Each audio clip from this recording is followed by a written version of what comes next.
আপনার বাড়ির সামনে বড় পুকুর তো? হ্যাঁ, এই গ্রামে আরো 15টা পুকুর আছে। 15টা পুকুর আছে, কিন্তু 15টা পুকুরে মাছ চাষ আমিও করি। এই দেখুন একটা চাষি এই পুকুরে যে মাছ চাষ করে, ও দেখুন মাছ চাষ করছে, জলে মাছের খাবার দিচ্ছে। ওই দিকে দেখুন মাছ ধরা চলছে, রমজান মাছ ধরা প্রয়োজন আছে। দেখুন জেলে মাছ ধরছে, একদম খেয়া মারছে, এবার মাছ শুধু পুকুরে। তাছাড়া এই গ্রামে আমি মাছ চাষটা আমার একটা ব্যবসা বলতে পারেন, আমার একটা উপার্জনের রাস্তা বলতে পারেন।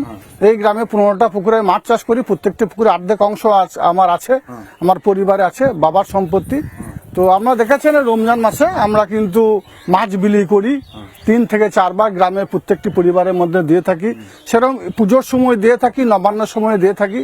তো মাছ চাষটা আমাদের একটা উপার্জনের বড় রাস্তা বলতে পারেন, আমার ফ্যামিলির একটা বড়। আর উপার্জন কি আছে? আমরা তো আমাদের দিল্লিতে কাজ করছি, প্রায় 80 বিঘার উপর সম্পত্তি আছে, জমি আছে। এগুলো সব আপনি নিজে তৃণমূলে গিয়ে করেছেন না আগে থেকে ছিল? তৃণমূলে আগে থেকে, তৃণমূলে আমি তো তৃণমূলে দল করছি, এটা ঠিক, কিন্তু তৃণমূলে কোনো দায়িত্ব তো আমি ছিলাম না, কোনো দায়িত্ব আমি ছিলাম না। সব আপনারা বলতে পারবেন না যে এই জায়গা থেকে এটা করেছি।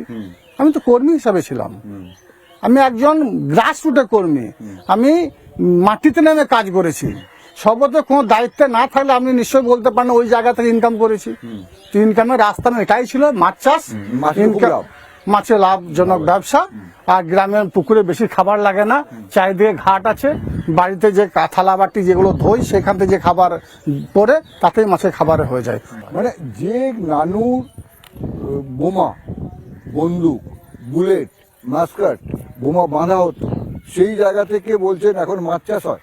অবশ্যই মাছ চাষ থেকে শুরু করে, ধান চাষ থেকে শুরু করে, আলু চাষ থেকে শুরু করে, পটল চাষ থেকে শুরু করে, বেগুন চাষ থেকে শুরু করে সব রকম চাষাবাদ।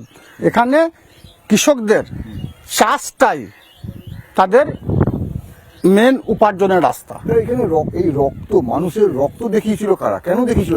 বামপন্থী হাত মার দেখেছিল। তারা জোর করে, অন্যায় করে মানুষের উপর অত্যাচার করত, মানুষকে লুটে পুটে তারা খেত। দিনের পর দিন বন্ধ রেখে দিত গ্রাম, কাজ করা হবে না, কাজ বন্ধ, গ্রাম বন্ধ, জোর করে ঝান্ডা ধরে দিয়ে রাস্তায় হাঁটতে হবে, কাজ বন্ধ। মানুষের খিদের জ্বালায় সে দৌড়ে ছুটে বেড়াতো। তো সেই সময়টা এখন আর নেই, মানুষের প্রত্যেককে এখন সচ্ছল হয়েছে, মানুষের মধ্যে সেই অসচ্ছলতাটা নেই। বামফ্রন্টের জামানে রাস্তাঘাটে আমরা দেখেছি এক ঝুড়ি মুরাম নিয়েছে, ভোটের আগে ছড়িয়ে দিয়েছে, সেই এক হাঁটু কাদাই রয়ে গেছে। কিন্তু তৃণমূল সরকার আসার পরে সেই মুরামের রাজনীতি। এই পুকুর পাড়টা কাজল শেখের বাড়ির ঠিক পিছনটাতে। কাজল শেখ এখানে মাছ চাষ করেন। এই যে বড় বড় পালুই আছে, পালুইগুলো ধান চাষ সব কাজল শেখের। 80 বিঘা সম্পত্তি কাজল শেখ বলছে, 80 বিঘা বাপ ঠাকুরদার। আচ্ছা, আপনি বলছেন আপনি খুব সৎ লোক, 100% সৎ।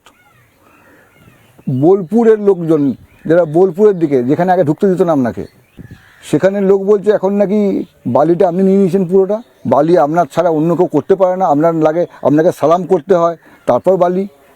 দেখুন, আমি সততা এবং নিষ্ঠার সঙ্গে রাজনীতি করি। অনেকে, মানুষের বাক স্বাধীনতা আছে, এটা ভারতবর্ষ সর্ববৃহৎ গণতান্ত্রিক দেশ, বাক স্বাধীনতা আছে, তারা বলতেই পারে।